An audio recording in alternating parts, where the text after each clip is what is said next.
Look, I have this experience, you have that, the kind of leading international backup and expertise. The business environment is opening up, and therefore there are huge opportunities for international companies like myself. They were very, very developed clients because most of them were already on the international markets. In order to communicate properly with the international markets, international investors, international media, you need to be doing these things because all of the stands as such are in very, very different kind of stages in their development. You have a booming population, you have the number of universities that are popping up everywhere. Paying attention to ESG is very, very important. There's a huge hunger for international expertise. I think there's a huge potential for growth in this region. Hello and welcome to the next episode of Daryo Talks. Today we are fortunate to have Eleanor Kramers, an international PR expert with an extensive experience of working with London-based international communications firms on reputation management, corporate profile raising, crisis communications of large enterprises, businesses, entrepreneurs in the CIS region. And moving to Uzbekistan in 2021, she has been doing the same great job with large businesses here in Uzbekistan. Eleanor, thank you very much for agreeing to come here and have an interview with us. Thank you very much for having me. It's very exciting to be here, and I'm very pleased to have been invited. Yeah, and it's a great time of your career and business as you started the Eurasia arm of an leading international PR firm, Montfort Communications, in Tashkent, and that was opened the first international office outside the UK, and that was in Tashkent, not in Paris or Washington DC or somewhere else. So why Tashkent? Why did you decide to start it here? Well, I think first of all, I have been lucky enough to have been involved in Uzbekistan for a couple of years. Firstly, deep inside the Uzbek private sector, specifically a large manufacturing company here called Artel, and through that I was lucky enough to learn a little bit about the business environment here, the working environment here, and really get a feel of the opportunities Uzbekistan has to offer. And off the back of that, I could approach Montfort and say, look, I have this experience, you have that, the kind of leading international backup and expertise in London, and why don't we join forces and bring that expertise to Central Asia? So that is why I'm here. So why Tashkent? I mean, I think there are very few places in the world, particularly now, post-COVID, with everyone talking about inflation and potential kind of all sorts of retractions of the economy and things. There are very few places that have as much of an exciting future as Uzbekistan. I think the last few years has really shown that the country is committed to the reform process. The government is committed to the reform process. The country is ready for the reform process, I mean to say. And that, in turn, means that the country is opening up, the business environment is opening up, and therefore there are huge opportunities for international companies like myself to come in and help companies like in Uzbekistan internationalize. I see. So, and your approach as part of Montfort Communications, and as far as I know, with all the background that you have from business consulting domain in London, for example, your approach is that you try to explain companies that business transformation is a lot more important than just trying to show the company that from a positive with a positive light. So what have you been doing in order to explain and work with the companies on the business transformation and being ready for the international markets? That's a really interesting question, because when I first came here, I'd come directly from London, right? And a lot of my clients, even if they were based in Russia or Georgia or Ukraine or wherever in the CIS, they were very, very developed clients because most of them were already on the international markets. So they already had strong ESG agendas, they had boards, they had supervisory boards, they had corporate governance in place, and they had systems that effectively aligned with the expectations of the international markets and international investors. Here, because the country has been closed for quite a long time, actually you were effectively starting from the word go. I mean, many of the companies have been putting in, forms of governance and kind of forms of, systems that help secure transparency and trying to improve many areas of their operations in line with international standards. But, they had a long way to go. And one of the things I found myself working at within Artel, my previous employer, was I was kind of working across the board, right? Some of that would be corporate restructuring, some of that would be corporate governance, some of that would be helping with all kinds of things, as well as really telling them to focus on their ESG, which is a key which is a key part of what international investors are looking for, and also is one of the key barriers between emerging markets and international investors, because the perception is that companies here aren't looking at that. And in fact, many of the companies here do have very strong ESG agendas that they just aren't explaining properly or aren't packaging properly. Yeah. So a lot of what I was doing previously is I'm finding that I can transfer now into consultancy and explain that in order to communicate properly with the international markets, international investors, international media, you need to be doing these things. And if you're already doing them, you need to be showing that you're doing them. You need to be explaining them properly in order to mitigate that doubt. I see. So you mentioned about the countries like the Ukraine, Georgia. What would your assessment be when it comes to the stance? So Kazakhstan and other countries in Central Asia, what are their readiness in gaining support in international capital markets, from investors, from media, etc.?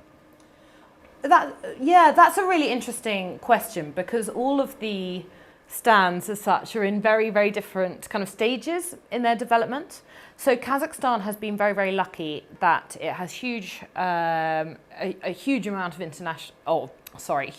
of natural resources, and as such has been able to develop very quickly, grow a very large middle class. The markets are mature. And people and consultants and international businesses have been involved in Kazakhstan for a very long time now. And so relative to places like Uzbekistan, Tajikistan, Kyrgyzstan, things there are much, much, much more developed. And you have a lot of Kazakh businesses, or at least several of them, that are listed in London successfully. And also you have the Kazakh government itself is trying to pioneer those things internally with the AIFC, and with other institutions that are there to kind of create a domestic capital market environment as well, and really push that forward. So if Kazakhstan being probably the leading country in the region, you decided to come to Tashkent anyway, so how would you explain that? I mean, look, Kazakhstan has been an exciting story now for many, many years.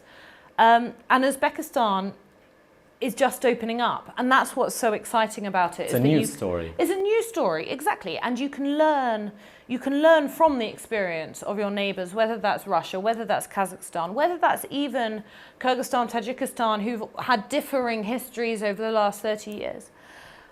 You can learn and try, at least, to take the best of all possible worlds to develop this country and be part of this growth. That said, I of course work all the way across the region. It's just that my service offering and the way you approach it changes depending on the market. I see. Great, impressive. So Eleanor, also I would like to know your opinion about the local or regional media here in Central Asia, the media landscape. What would your opinion be about?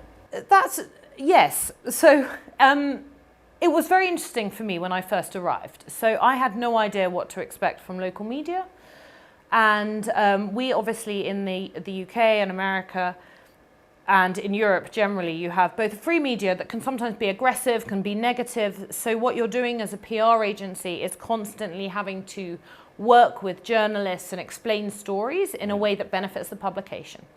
And when I arrived here, I realized that the media environment certainly has opened up considerably in recent years, but an awful lot of media organizations still, and they will say so openly, work on kind of commercial bases. So there still isn't an environment in which the media is publishing news for the sake of it being news. There's an opinion that if there is a positive piece of news, it counts as an advert, therefore we must be paid. And actually, hopefully, what I see slowly happening is that media will be, or good objective media will be valued enough in time that journalists can publish news for the sake of it being news as opposed to it being on commercial basis. Because if you don't do that, it effectively means that you're having a skewed idea of what is happening in the country. And when we were talking off the record, you mentioned that you bet to the development of media landscape and communications, all the spheres, because of the talents growing up in the country. So yes, I mean, I'm sure this is true of Central Asia as a whole, but specifically in Uzbekistan, you have, I cannot talk to the average age, but I know that it's below 30, right? And you have a booming population. You have the number of universities that are popping up everywhere. The thirst for knowledge is very, very, very clear. And the number of educated, English-speaking, ambitious young people growing up is really exciting. For that reason, for someone like me who's coming here and wants to attract, the best talent, this is a great place to be. And if you know anyone that would like to come and join, do let us know. But we've got, so far I've been really, really impressed by the talent that we've managed to attract. And also the people that we're working with across government sectors, in state-owned enterprises and within the private sector. So I think there's huge potential of the human capital here, and also, of course, room to grow. But, so far that growth seems to be really exciting.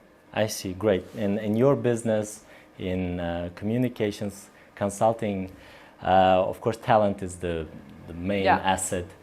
That we understand. And my next question is going to be about the international media. What is the perception of international media about Uzbekistan and the region? And as a British citizen who came to Uzbekistan and lived here for more than almost 2 years. 2 years, more than 2 years already. What would your answer be to my question? What are they right about, and what they do not know or miss? What information do they miss? Oh, that's quite a tricky question, and I have to give that some think about that a little bit. I mean, what is the perception of the international media of this area? I think there's kind of limited knowledge actually, and I think a lot of the perception is kind of based on kind of rough ideas, maybe some scandals. We've also obviously had the Russian-Ukraine war that has started. You have Afghanistan to the south, and effectively people see it as a kind of melting pot of of difficulties in some ways, geopolitical. You have a lot of geopolitical issues and ties and things pulling the region in different directions. And this is overgeneralization, basically. Oh, 100%. But I also do think that the international media, specifically the financial media, is aware of the opportunities here and are very good at talking about, possibilities and, the processes and the transformation that these countries are going through. And I think that's particularly true of Uzbekistan over the last few years. The international media, the journalistic environment, the kind of journalistic community have really engaged and supported the reform process and the strides that Uzbekistan has made over the last few years. But yes, I think there is a kind of general lack of knowledge, and I think in time, particularly with as we spoke about the kind of human capital and with the number of young, ambitious people that are increasingly engaged in things like media, engaged in building international partnerships, engaged with taking Uzbekistan to the international community, as well as they're doing in Tajikistan, Kyrgyzstan and Kazakhstan.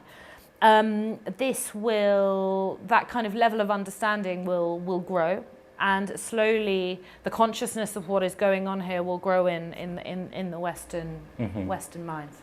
Yeah, great. So you already talked about the ESG and business transformation that both state-owned enterprises, businesses and entrepreneurs need to consider and consider seriously. To wrap up all what you said, I will challenge you to give me the top 3 things that these entrepreneurs, businesses and state-owned enterprises, so private sector and public sector, what they should do, the 3 must-do steps for them.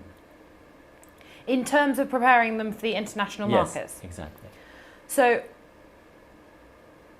So I would say, paying attention to ESG is very, very important. And actually, I caveat that with saying that most people are already doing that. So they just need to package that and understand that they should sell it. Yeah. I think second point is transparency, because I think that is where most international companies and investors will have difficulties and doubts. They want to have a very clear view of what they're investing in, the numbers, the people, the governance structures and things like that. Yes. And I think the third thing, obviously I'm in PR, I would say it's reputation. Yeah. You want to make sure your first page of a Google search actually represents your company, the investment potential, and your forward-looking strategy and plans. Yeah, thank you very much, Eleanor. And what could I have asked you, but missed to ask? Or if you have any message to our viewers? I just think, this is a really, really, really exciting time to be in this region. And I started up my company I think we officially started in February, but we got through the bureaucracy and really started kicking off in about April. And I have not looked back. I think there's real opportunities for growth here. I think there's a huge hunger for international expertise. I think companies want to do things correctly and want to learn how to do things correctly. And when I say correctly, I mean to recognized international standards. And I think there's a huge potential for growth in this region. Yeah. Thank you very much for your time, Eleanor. We were very happy to have you here. Well, thank you very much for having me.